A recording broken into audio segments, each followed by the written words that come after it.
السلام علیکم ناظرین، آج ہم آپ کے ساتھ ایک نہایت اہم اور تازہ ترین سرکاری حکم نامہ لے کر آئے ہیں جو براہ راست ہزاروں سرکاری ملازمین کے مستقبل اور ان کے مالی حقوق سے تعلق رکھتا ہے۔ وزارت خزانہ حکومت پاکستان کی جانب سے 30 اکتوبر 2025 کو جاری ہونے والا یہ آفس نوٹیفیکیشن دراصل ایک بڑی وضاحت ہے جس کا تعلق SRO سے ہے۔ یہ وہ رولز ہیں جن کے تحت سرکاری ملازمین کے لیے ہاؤس بلڈنگ ایڈوانس یعنی مکان بنانے یا خریدنے کے لیے قرضہ دینے کے طریقہ کار کو باقاعدہ قانونی شکل دی گئی ہے، لیکن اب وزارت خزانہ نے واضح طور پر بتایا ہے کہ ان رولز کو لے کر کئی سرکاری محکموں میں غلط فہمی پائی جا رہی تھی اور اسی غلط فہمی کو دور کرنے کے لیے یہ نیا نوٹیفیکیشن جاری کیا گیا ہے۔ نوٹیفیکیشن کے مطابق وزارت قانون و انصاف نے 9 ستمبر 2025 کو وزارت خزانہ سے وضاحت طلب کی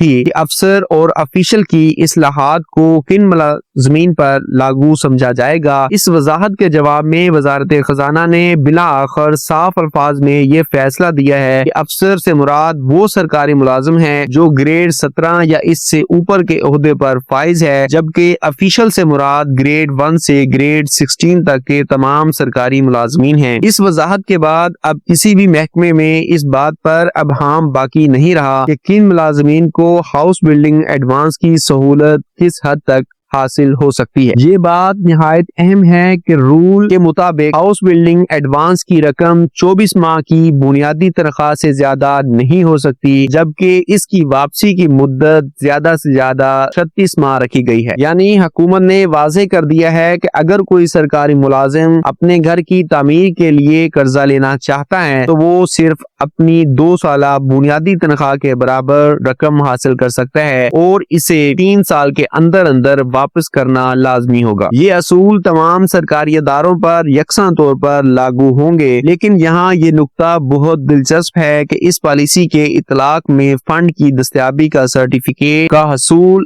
اب اکاؤنٹنٹ جنرل پاکستان ریونیو کی منظوری سے مشروط کر دیا گیا ہے۔ مطلب یہ کہ جب تک اکاؤنٹنٹ جنرل کا دفتر فنڈز کی دستیابی کی تصدیق نہیں کرے گا، کسی بھی سرکاری ملازم کی ہاؤس بلڈنگ ایڈوانس درخواست پر عمل درآمد ممکن نہیں ہوگا۔ یہ اقدام بظاہر مالی نظم و ضبط کے لیے کیا گیا ہے، مگر عملی طور پر اس سے ملازمین کے لیے قرضہ حاصل کرنے کا عمل مزید پیچیدہ اور طویل ہو سکتا ہے۔ یہ فیصلہ ایسے وقت میں سامنے آیا ہے جب وفاقی اور صوبائی اداروں میں ملازمین پہلے ہی مالی دباؤ کا شکار ہیں۔ افراط زر، بڑھتی ہوئی مہنگائی اور تنخواہوں میں عدم اضافے کے باعث سرکاری ملازمین اپنے محدود وسائل میں گھر بنانے کا خواب بھی پورا نہیں کر پا رہے۔ ایسے میں حکومت کی جانب سے رولز کی وضاحت اگرچہ تکنیکی طور پر درست قدم ہے، مگر اسے انسانی ہمدردی اور زمینی حقائق کے تناظر میں بھی دیکھنے کی ضرورت ہے۔ ماہرین کا کہنا ہے کہ اگر حکومت واقعی اپنے ملازمین کو سہولت دینا چاہتی ہے تو قرضے کی حد کو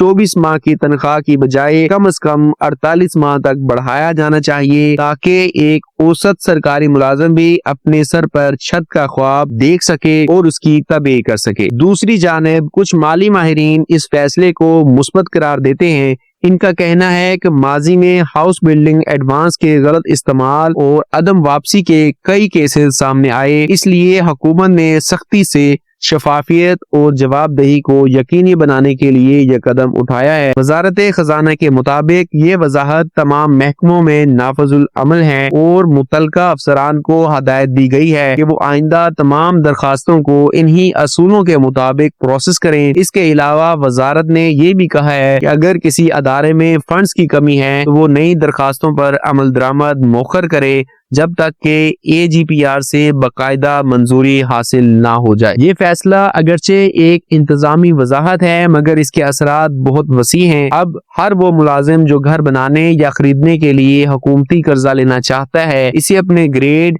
بنیادی تنخواہ اور فنڈز کی دستیابی کے مطابق خود کو تیار رکھنا ہوگا۔ اس سے مالی شفافیت تو بڑھے گی،